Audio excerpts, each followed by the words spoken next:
everybody, welcome to Chapter 7. In this chapter, we're going to introduce the many types of memory, the different ways that we can store information, and the different styles of memory that we think exist. All right, so our overarching goals in this chapter will be to talk about learning as one of the ways that we can get information into our memory banks, the memory network, different ways that we can test memory, and then we're going to talk a little bit about implicit memory and some of the theoretical treatments of implicit memory, and that will lead us into a discussion of amnesia. All right, so that should get us going. Now, I'm going to go ahead and place a couple of videos into the playlist after my lecture, after this first lecture. One of them is a video on how to improve your memory, particularly for taking exams. That should be pretty helpful for you just as a student in general, let alone a student in this class. Um, I apologize, I've had a cold all week, so you're getting sort of a rough version of my voice. So the physical storage of memories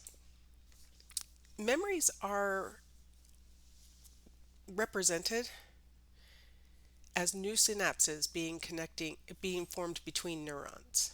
Um, so the synapses are there, the connections are already there, but they become specialized to only respond to certain inputs. Now, there's not a single memory stored in a single synapse. A memory is usually made up of multiple details, multiple little bits of information. And so multiple synapses would have to fire together in order to recreate a memory accurately. But so the new the neuron, the synapse functioning in a new way is what we mean by a memory, right? It's only responding to information that's relevant to that memory. Um, Now, new synapses are formed through a process called long-term potentiation. That typically happens while you're sleeping. Mostly when you're sleeping, you have these synapses sort of recoding themselves so that they only respond to certain kinds of information from this point forward. And so one of the most important links between sleep and memory is that sleep is necessary for long-term potentiation. If you've ever heard that you need to sleep well before an exam, or if you've ever heard that if you're deprived of sleep, it interferes with your ability to remember things, what they're talking about is basically this: that you can't form new synapses like that. You can't alter the functioning of synapses without um, sleeping on it. All right, so this little video, which I'll also place at the end of this lecture, explains a little bit about long-term potentiation and learning, and so you can go ahead and check that out. All right, so where is memory stored? It was believed for quite a while that there would be a spot in your brain where memories are housed. The search for that area um, sort of occupied the first probably 50 years of the 20th century, right, where they were trying to figure out where in the brain memories were stored. And there was this moment where they thought, "Ooh, we found the spot," because a guy named Wilder Penfield was doing brain surgery on a woman, and he had her awake and was stimulating different parts of her brain in order to make sure that he wasn't going to harm anything during the surgery that would cause paralysis or something like that.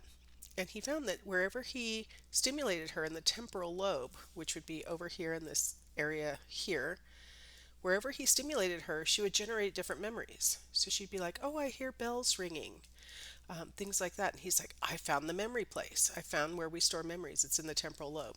Well, it turned out that was wrong.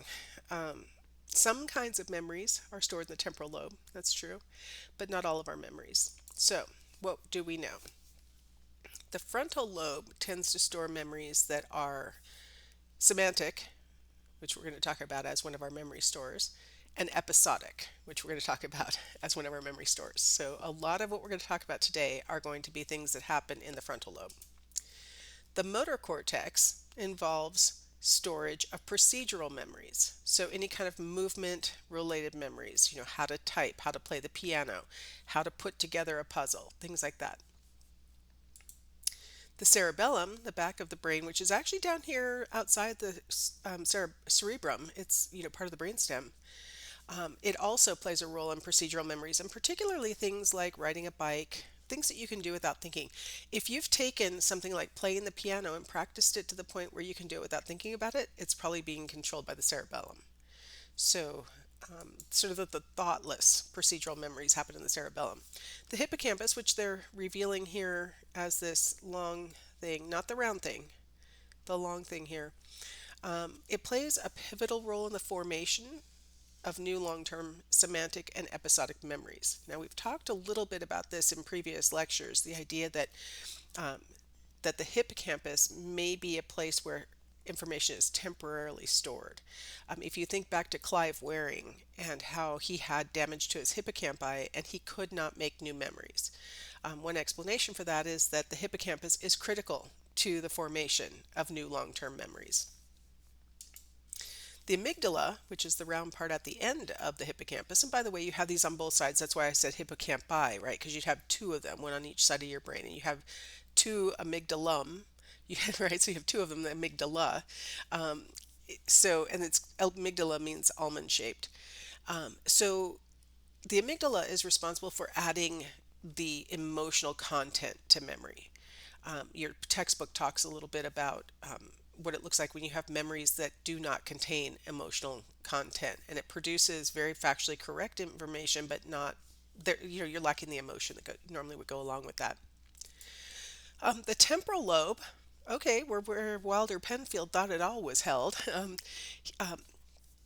so the temporal lobe is involved in the formation of long-term memories, semantic and episodic, and also the storage and particularly anything that's auditory. So it's really interesting that his patient was saying she thought she heard bells, or if he touched her in a different place, she said, "Oh, I'm hearing a song. I can't tell you the name of it. It's really familiar. Let me sing it for you," that kind of thing.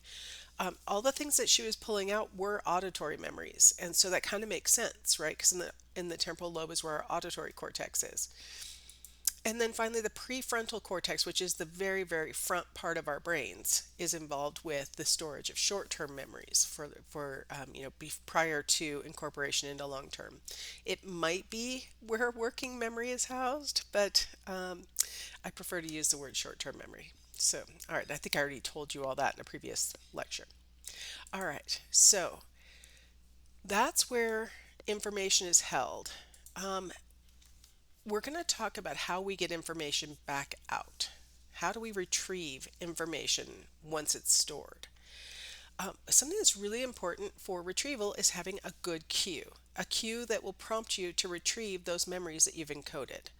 Cues can vary, right? They could be a song, they could be a picture, they could be a word setup where it asks you a question on an exam and that prompts you to remember what you studied about that. It could be lots of different things. It could be, you might have had this experience, a smell, right? A smell can cause you to retrieve memories that a lot of times they're very imprecise memories. Smell tends to evoke imprecise kind of emotional memories, and you don't even really remember what exactly you're remembering or when it happened, but it's maybe more of a feeling that's being evoked by the smell. It could be weather, right? If you've ever had like a particular kind of wind blowing and you're like, it might again evoke feelings, or it might evoke memory of a previous time that this kind of weather happened and something that happened on a day that had that kind of weather. It can be a lot of different things that can serve as cues. Now, associative strength theory explains that things that are strongly associated.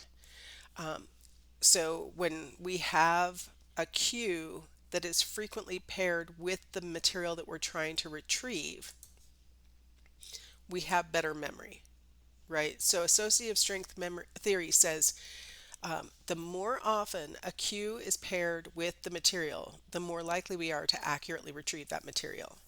That makes a lot of sense, right? If we have a good, strong pathway between cue and material, we're going to be able to retrieve that material better. One of the things that makes test taking difficult is that you don't know what the cue is going to be, right? We, as the teachers, write the questions, and the question may be very different from how the material is presented in class. I know one of my favorite things to do on exams is to provide sort of like a little vignette story, right? Where I describe somebody who's having an experience, and then you're supposed to recognize what's going on.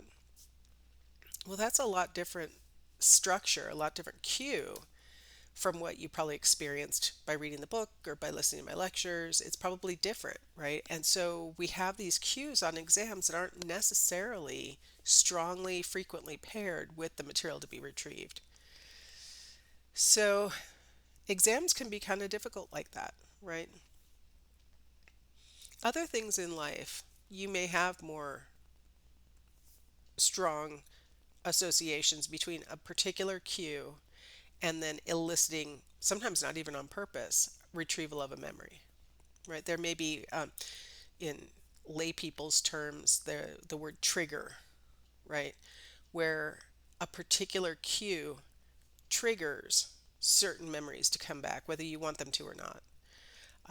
So that's an example of a strong association between a particular kind of cue and then the material that is associated with that cue.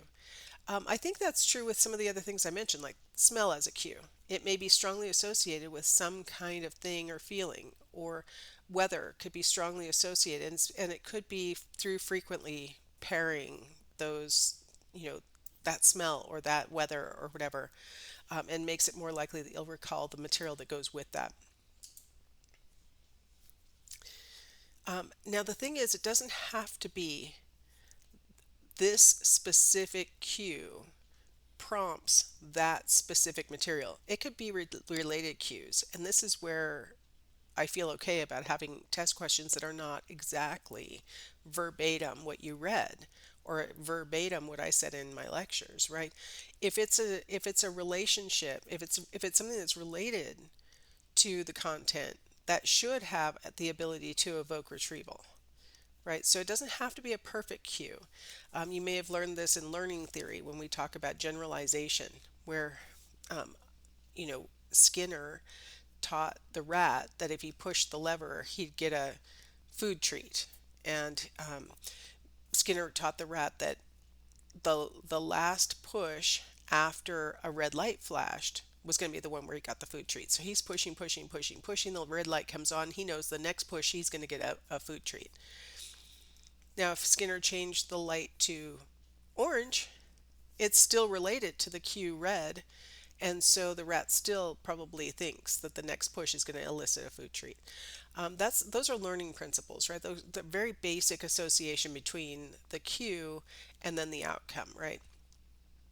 If it's related, it'll probably evoke the same memory, the same basic retrieval. Our brains are pretty flexible like that, where your brain is able to say, close enough. I can generalize. This is probably still the same basic prompt. It's okay that it's not perfect. It's close enough. It's evoking the memory. So that's something really important about how our memories work. It doesn't have to be a perfect one-to-one correspondence where only this cue will retrieve this memory. It can be anything that's close enough. All right, let's go ahead and take a break here. And in the next video, we'll talk a little bit about free association.